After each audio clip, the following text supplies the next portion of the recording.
Yego, nuko byatangiye mpimba akantu inkoko zajya ziriramo, ako ni akadobo kagura make karahendutse, iyo ni ferasidi mba nyifite nk'umutekinisiye ntabwo yabura, ubwo ndi kuvuga ati reka nkore akantu ka make katamenze inkoko zizajya ziriramo, ubwo aho ni uko ndi gukora mu buryo bwihuse cyane. Si akadobo gusa, nahise nshaka n'ibijerekani bitagikoreshwa cyane, mbigura make komanda biba bihari, ntangira kubiterateranya n'insinga, nkora akantu kameze uko mukareba, urabona ko ari keza, ntabwo kamena ibiryo kandi inkoko zirya neza, uko mukabona nta kibazo gatwaye, inkoko zijyamo neza rwose zikabirya zitonze, nk'uko mukabona wakabonye, ariko ngashyira ku ruhande kuko nkeneye twinshi, nitegura gukora n'akandi. Ngahe nguko ndacyari gucekinga, barambwira bati sibwo wabikoze nabi, ndongera ndareba neza.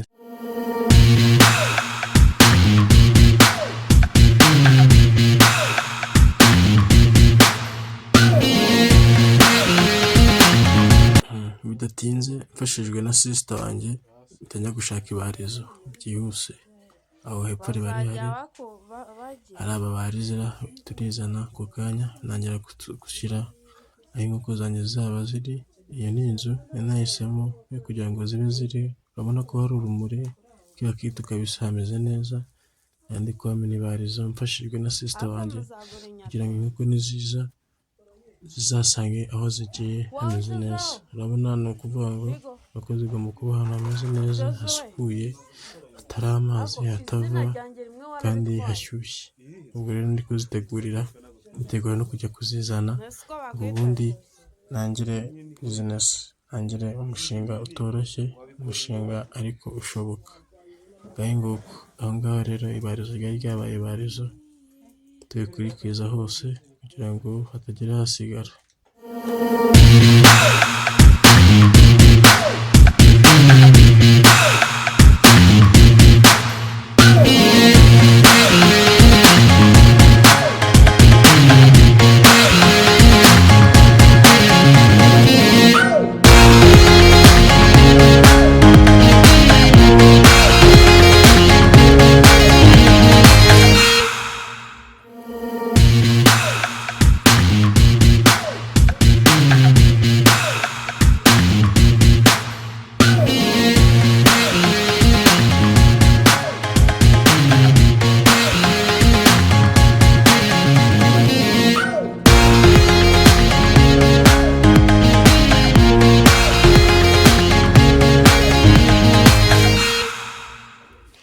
Tukirangiza amasuku, ahantu hose ari tayari, tuvuga tuti noneho ikiraro cyacu gifite ubushobozi bwo kuba byajyamo inkoko, twese tujya ku kiraro gikuru, aho bari bagiye kutworoza, tujya kureba amasake, inkokokazi, kugira ngo batworoze, twese dukubita ku igare bidatinze, amadiregiti ntabwo ibyacu bitinda, tuzijyana mu magare, nuko turagenda no mu kiraro ngo tuba tuzishyize mu kiraro, izo zahageze zimwe zigunze, zifite ubwoba, yaba njyewe yaba zo zifite ubwoba, twese dufite ubwoba, ntabwo byari byoroshye, nuko zitangira kurya gake gakeya, harimo izanga zibikandagiramo, urabona ko twari udushwi dutoya cyane, amazi dore ntako nazishyiragamo, reba hakurya zibiryo zigahagarara hejuru, zari zisekeje, ariko nyine zari zikiri ntoya, tutaramenya aho zigana, nazo zitarafata ikirere cy'aho zigeze, ntabwo byari byoroshye, ariko byarashobotse, ibiryo byabaga byuzuye, tukumva wabishyiragamo ukabisangamo, kuko twari tukiri udushwi tutaramenya kurya, tutaragera imbaduko. Bidatinze zagiye zitangira kumenyera, gake gakeya zimenyera, utamenya ko ari nshyashya muri icyo kiraro, uko iminsi igenda yicuma niko zagendaga zimenyera.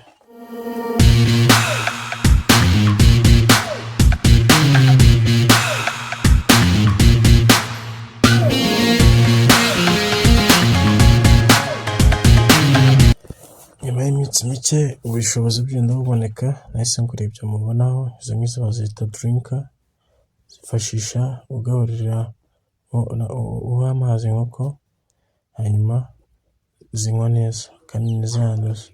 Nazikubitiyemo ibyatsi, urabona ko aho ngaho zari zitangiye gukura, sinzi niba mubibonye, nazikubitiyemo n'ibyatsi, nkajya nziha amazi, nkajya nziha na bya biryo bya sitata, ibiryo bitangiza inkoko, ariko zigenda zirya gake gake zimenyera. Aho ngaho murabona ko zari zimaze gukura, aho zari zigize ukwezi, zari zimaze ukwezi. Urabona ko zazaga zifite uburwayi, harimo agasinziriye muri ubwo buryo, ntabwo byari byoroshye, ariko zagiye ziyadaputa gake gakeya, ariko zimenyera zinywa amazi, ibiryo zitangiye kurya, aho ngaho zari zatangiye gufatisha kabisa.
Ibi bifasha umuntu kuruhura umutwe mu gihe cyangwa se ushaka kuza ukibera mu nkoko ugatuza, ni hahandi nta heza h'isi nta myaka ijana.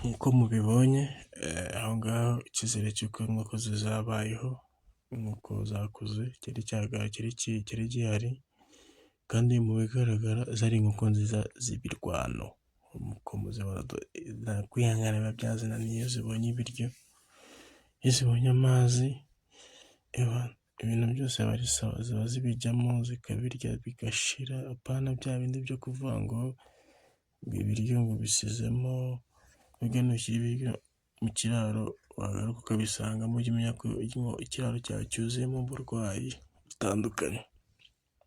Ngahe nguko inkoko ziba inkoko nazo ziradukundira zirakura nta kibazo zikize kandi neza nk'uko twabiteganyaga.